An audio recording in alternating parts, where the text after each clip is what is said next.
Bon, alors les amis, c'était pas forcément prévu de refaire une vidéo aujourd'hui. Je vais être obligée de lire relativement vite ou peut-être de la scinder en 2 morceaux parce que l'article est complet. Donc alors, c'est tiré de Marianne. C'est un collectif qui l'a écrit. Je vais vous lire ça tout de suite. Donc là, vous n'allez quand même pas pouvoir me dire que je vous sors des infos qui sont tirés de bouquins, de trucs d'extrême droite, quoi, les mecs. Marianne, quoi qu'on en pense, je pense, en tout cas historiquement, se situe plutôt à gauche. Donc, on va commencer à lire tout de suite.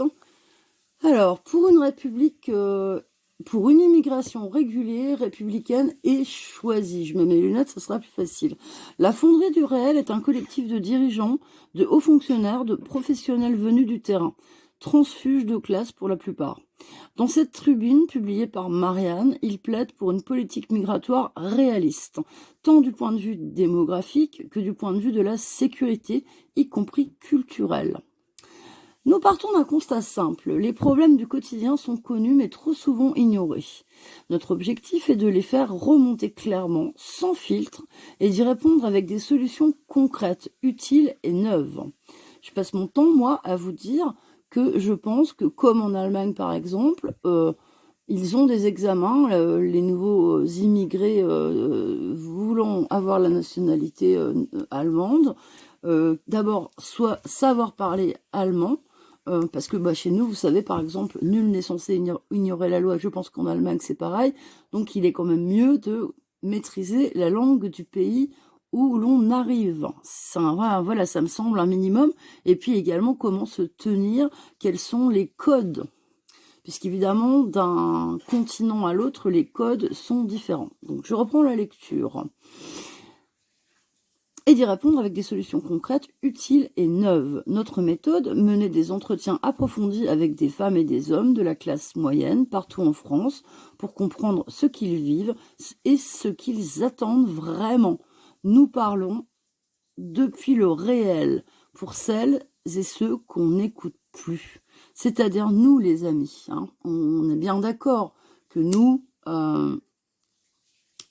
au niveau de l'écoute, il se passe plus rien. On est allé manifester, on s'est fait trucider, on a fait des pétitions, ça sert à rien. Bref, vous connaissez la chanson. Contrairement à une idée reçue, la gauche française n'a jamais été complètement ouverte à toute immigration. Depuis un siècle, sa position s'est construite autour d'un équilibre entre solidarité et régulation, entre humanisme et responsabilité. Léon Blum, tout comme Jean Jaurès avant lui, plaidait pour une régulation des flux migratoires afin de protéger les travailleurs et la cohésion sociale. Après 1945, excusez-moi, je bois un petit coup. Après 1945, les gouvernements de gauche ont encadré l'immigration dans une logique de travail et non de peuplement. Le programme commun de 1972 défendait la suspension des flux en cas de chômage. En 1981, François Mitterrand accordait une régularisation exceptionnelle, mais consolidait dans le même temps un droit des étrangers fondé sur le contrôle et l'intégration. Cet équilibre historique reposait sur 3 piliers: protéger les classes populaires, défendre l'unité républicaine contre les logiques communautaires et garantir une intégration fondée sur l'école, la langue, la laïcité et le travail. Tiens, d'ailleurs, vous voyez, Allemagne, Suède, Australie, Québec, c'est gauche qui veulent renouer avec le peuple. Bah oui, parce que malheureusement, comme me disait mon ami Christophe, oui, nous sommes tous les deux des déçus de la gauche. Mais depuis les années 1990, cet équilibre s'est fondé dans les faits et brouillé dans les discours. Le manque d'attention porté à l'intégration réelle des populations immigrées dans la République a amené à l'abandon de quartiers entiers. Faute de mieux, des formes de séparatisme, notamment islamistes, ont prospéré dans certains territoires. Ne venez pas me dire le contraire. Vous êtes certainement plusieurs dans ma modeste et géniale communauté à vivre dans certains quartiers invivables. De nombreux maires de banlieue en témoignent, souvent à huis clos. Bah ouais. Des enseignants, des soignants, des travailleurs sociaux disent leur épuisement. Et les habitants des quartiers populaires eux-mêmes affirment parfois que lorsque les services publics ne sont plus capables de faire respecter les règles là où ils vivent, la défiance a grandi, aussi bien dans les territoires que dans le reste du pays. Moi, je vous assure, je tanne Nicolas depuis des mois pour avoir une bombe au poivre dans mon sac à main, parce que j'emmène ma gamine le soir à la piscine, et en hiver, il fait nuit. Donc, si je l'attends dans ma voiture ou éventuellement dehors, il y a un parc, tout ça, mais qui me dit que dans cette petite ville, La Flèche, où justement à côté, pas très loin, s'est réalisé le magnifique bazar organisé pour le gérant là qui avait installé une base nautique sympathique comme tout, c'est pas très loin. Bon alors le gars heureusement il est venu encore plus près de chez nous, donc c'est bien, on va pouvoir quand même y emmener la petite, passer une demi-heure, voire une heure, parce que bon, c'est vrai que c'est cher par contre, hein, c'est 7 euros. Moi, je pense que je n'entrerai pas et je laisserai juste Nicolas, parce que bon, 21 balles pour une demi-heure, ça fait un peu cher. Mais voilà, c'est un petit plaisir et à côté, on peut se baigner gratuitement. Donc, dans les territoires que dans le reste du pays. Le reste du pays, c'est là où on habite, les copains. Hein. Reconnaître cette réalité n'est ni céder à la peur, ni rompre avec les valeurs progressistes. C'est refuser le déni et prendre acte d'une faillite partielle de l'intégration, dont les premières victimes sont les classes populaires et moyennes, dont une partie des populations immigrées elles-mêmes. Ce sont elles qui vivent dans les zones les plus exposées à l'insécurité, aux tensions communautaires, à la relégation. Dans ce contexte, la gauche doit retrouver... Non, excusez-moi, j'ai sauté une ligne. Ce sont elles qui attendent de l'État qu'il reprenne la main. Dans ce contexte, la gauche doit retrouver une boussole, une immigration régulée, au service du pays, dans un cadre républicain, j'ajouterais laïque, moi, ferme et exigeant. Moi, ce qui s'est passé place de la République, là, la prière géante, je ne l'admets pas, je ne l'accepte pas. Il y a suffisamment de mosquées, et là, c'était un bras d'honneur, un doigt d'honneur à la République laïque dans laquelle nous avons choisi de vivre depuis 1905. C'est cela, Nicolas. Une réalité démographique incontournable. D'ici 2050, les pays avancés passeront de 4 actifs par retraité à 2. Ce senior gap, alors je ne sais pas ce que ça veut dire, un senior gap, c'est de l'anglais, hein, senior c'est ancien, mais gap, je vois pas, à part une marque de fringues, pourrait entraîner une perte de croissance estimée à 0,4 points de produit intérieur brut par an. À l'échelle européenne, cela représenterait une perte de 10 000 $ de revenus par habitant. Les politiques natalistes seules ne suffiront pas. 3 leviers doivent être activés. Accroître la participation au travail, notamment des femmes et des seniors. Améliorer la productivité. Bon, les seniors, on va y aller mollo quand même. Hein. Améliorer la productivité et recourir à une immigration choisie. Bah oui, c'est malheureux, mais c'est comme ça. Hein, effectivement. Hein. Corrélé aux besoins économiques. Vous voyez, en Australie ou au Canada, hein, mes parents avaient eu des idées de partir eux en Australie, au Canada, même les États-Unis. Hein. Si tu ne sers à rien, tu ne viens pas. Tu dois avoir une utilité pour le pays. Bon sang, ça me semble quand même très logique. Donc la logique s'impose d'elle-même, planifier, sélectionner, accompagner, pour faire de l'immigration un levier de souveraineté économique et non un facteur de fragmentation. D'ailleurs, pour l'Australie, j'avais vu un reportage, pareil, ils ont des examens avant d'obtenir la nationalité d'anglais, hein, de savoir parler la langue du pays, de connaître ses administrations, comment fonctionne la politique australienne, etc., etc. Donc, c'est ce que nous devrions pratiquer dans notre pays, et ce n'est pas le cas. Donc, d'autres pays ont développé des approches comparables. Le Canada utilise un système de points, bah tiens, on y est, pour sélectionner les immigrés selon leurs compétences, tout à fait. L'âge, bah oui, la maîtrise linguistique, parce qu'un monsieur de 85 ans, tout aussi respectable qu'il soit, bon, si éventuellement c'est un méga grand cancérologue, peut-être il y a moyen de moyenner. Mais sinon, expliquez-moi l'intérêt. Il vaut mieux qu'il reste en France. Voilà, c'est bon, bref.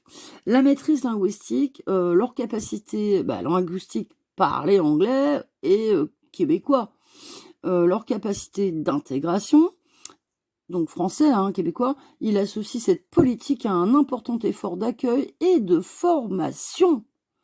Alors oui, ça coûte. L'Australie, elle aussi, bah tiens, on en parlait, attribue des visas en fonction de critères économiques et territoriaux, avec une logique de rééquilibrage régional.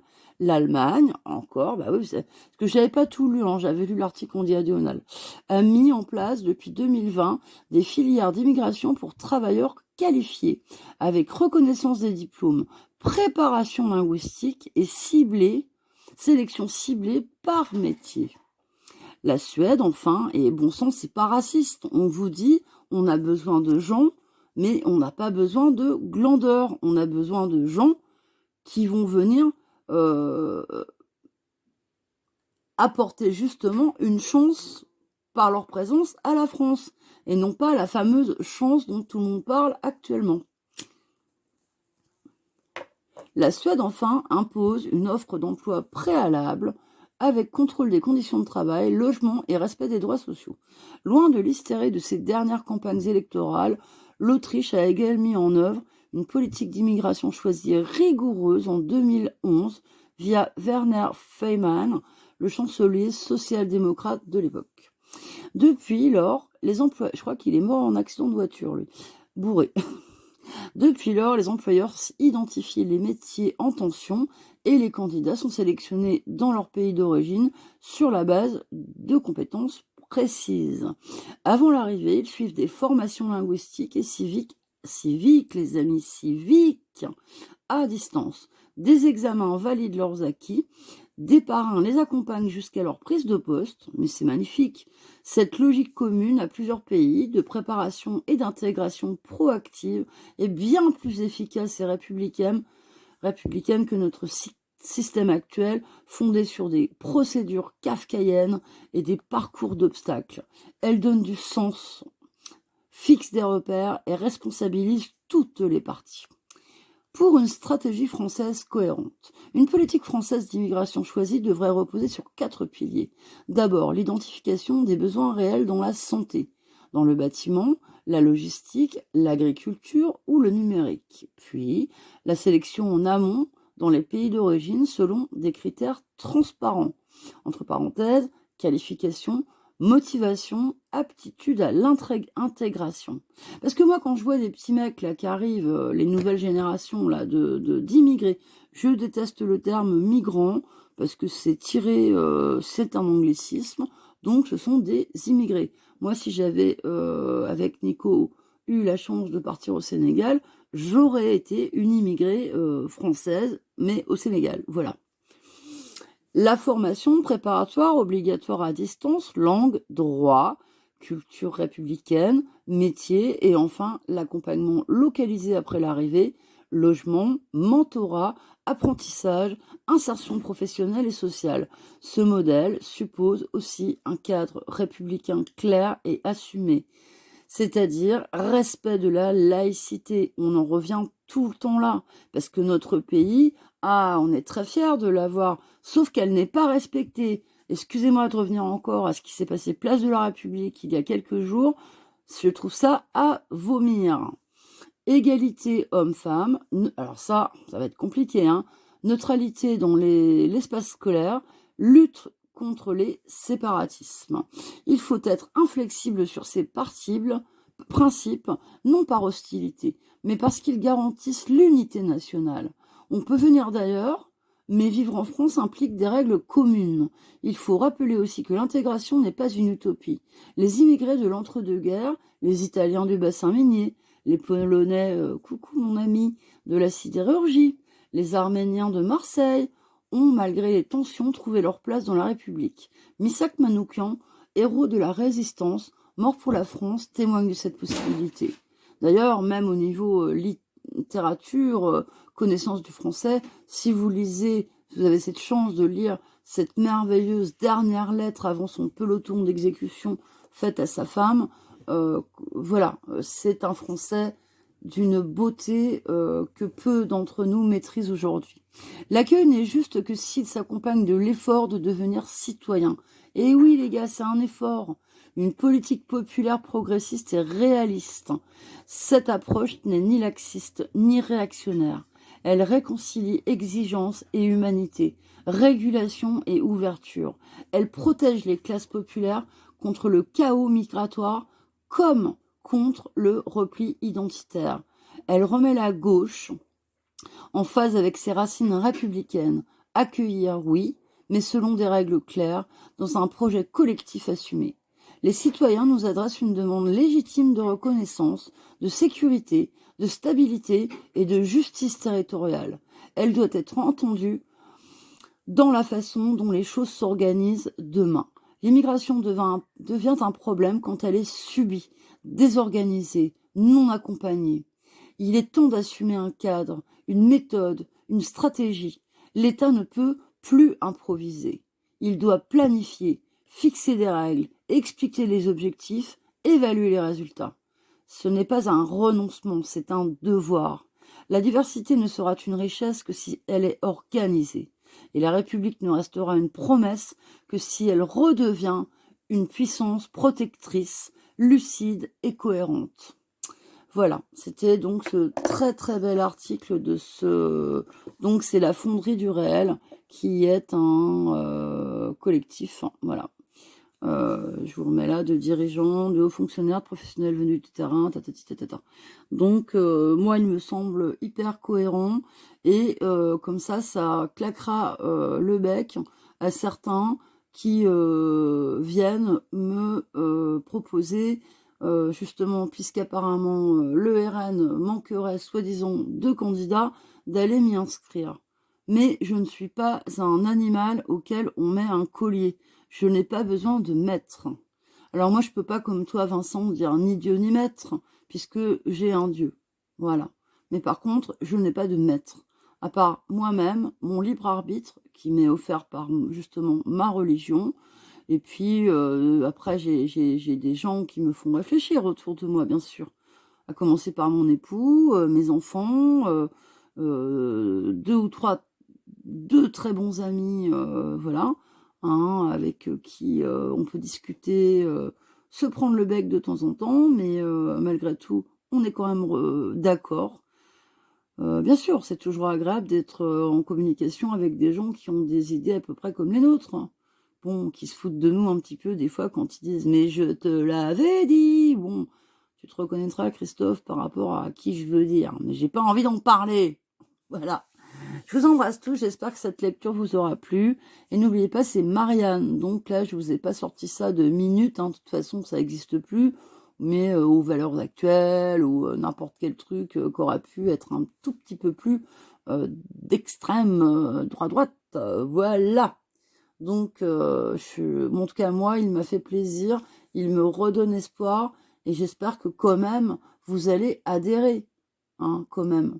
Parce que dedans, on parle aussi d'immigrés malheureux. Hein. On ne parle pas que de Français qui, blancs, etc., ou Polonais d'origine, etc., qui souffrent. On parle également de ces gens-là qui sont en totale perte de repères, hein, qu'on ne sait pas accueillir. Voilà, bon, bah c'est vachement long ce que je vous ai fait. Donc je vais m'arrêter. En ce moment, je suis sur les 19 minutes. C'est une horreur. Je m'en excuse vraiment auprès de vous, mais là, je ne pouvais pas faire moins.